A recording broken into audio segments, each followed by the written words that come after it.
వేదిక మీద ఉన్న పెద్దలందరికీ పేరు పేరున నా ఉదయపూర్వక నమస్కారాలు. ఈరోజు విశాఖపట్నం ఈస్ట్ లో ఈ శంకరామం కార్యక్రమానికి విచ్చేసిన తెలుగుదేశం పార్టీ కార్యకర్తలకి, జన సైనికులకి, ప్రజలందరికీ నా ఉదయపూర్వక నమస్కారాలు. గత 7 రోజులుగా ఉత్తరాంధ్రలో నేను పర్యటిస్తున్నా.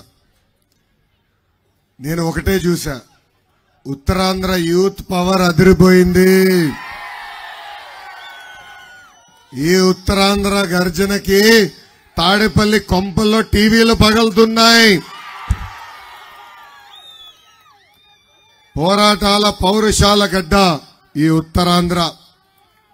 సిటీ ఆఫ్ డెస్టినీ అంటారు విశాఖపట్నాన్ని. ఆంధ్రప్రదేశ్ ఆర్థిక రాజధాని అంటారు ఈ విశాఖపట్నాన్ని.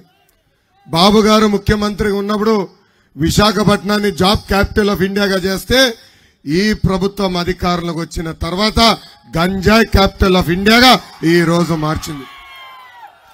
అన్న అడిగారు, వెలగబడి రామకృష్ణ గారు నన్ను అడిగారు, మన ప్రభుత్వం ఏర్పడిన తర్వాత గంజాయి పైన యుద్ధం ప్రకటించాలి. యుద్ధం కాదన్నా, ఈ గంజాయి ఈ స్థాయికి వెళ్ళిందంటే దీని వెనకాల ఉన్న ఒక వ్యక్తి ఉన్నాడు. అతని పేరు ఎమ్మెల్సీ అనంతబాబు. తూర్పుగోదావరి జిల్లాలో అతను గంజాయి ప్రోత్సహించి అతనే గంజాయి డిస్ట్రిబ్యూషన్ ఆంధ్ర రాష్ట్రంలో మొత్తం సెట్ చేసి జీవితాలే నాశనం చేస్తున్నాడు. ఇక్కడున్న అక్క చెల్లెళ్ళు, పెద్దమ్మ, చిన్నమ్మలకి నేను ఒక విషయం చెప్పదలుచుకున్నా, గంజాయి విషయం. అమ్మా, నేను యువగలం పాదయాత్రలో చంద్రగిరి నియోజకవర్గంలో నడిచినప్పుడు ఒక తల్లి వచ్చి కలిసింది. లంచ్కి మేము ఆగినప్పుడు, భోజనానికి మేము ఆగినప్పుడు ఆమె వచ్చి నన్ను కలిసి, నేను లోకేష్ బాబు గారితో 1-on-1 మాట్లాడాలి, మీడియా మిత్రులు ఎవరు ఉండకూడదని కోరింది. అప్పుడు ఆమెతో కూర్చుని మాడినప్పుడు ఆమె చెప్పింది,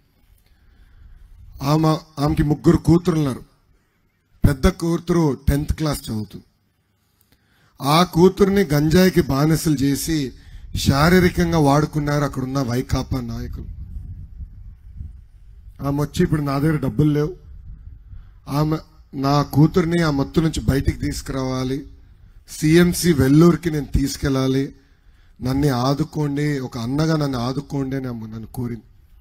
ఇంకో మాట కూడా చెప్పింది తల్లి, మీరు ఒకవేళ ఆదుకోలేకపోతే మా పెద్ద కూతురు నేను చంపేస్తాను, దానికి కారణం మిగతా 2 కూతుర్లు పాడవుకొని ఉంటారని ఆమె చెప్పింది.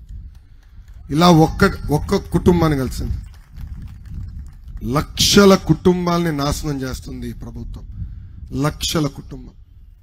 దాని వెనకాల ఒకే ఒక వ్యక్తి తల్లి, ఎమ్మెల్సీ అనంతబాబు. అతను గంజాయి మత్తులో అతని దళిత డ్రైవర్ సుబ్రహ్మణ్యాన్ని అతి కిరాతకంగా కొట్టి చంపేసి శవాన్ని డోర్ డెలివరీ చేశాడు. బాబు గారితో, చంద్రబాబు గారితో నేను మాట్లాడినప్పుడు ఆయన ఒక విషయం చెప్పారు. ఓకే, అప్పుల్లో ఉన్న రాష్ట్రాన్ని సరైన దారిలో పెడతా నాకు తెలుసు, ఇప్పుడున్న కష్టాల నుంచి నేను రాష్ట్రాన్ని బయటికి తీసుకురాగలుగుతా, కానీ ఈ గంజాయి మొత్తం నుంచి ఒక తరాన్ని ఎట్లా బయటికి తీసుకురావాలో నాకే అర్థం అవ్వట్లేదు.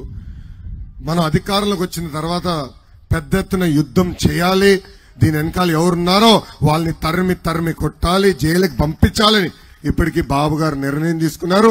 రామకృష్ణ బాబు గారు చెప్తున్నా, 2 నెలలు ఓపిక పట్టండి, తెలుగుదేశం జనసేన ప్రభుత్వం ఏర్పడుతుంది. తప్పనిసరిగా దీని వెనకాల ఎవరున్నారో వాళ్ళని వదిలిపెట్టే ప్రసక్తే ఉండదు.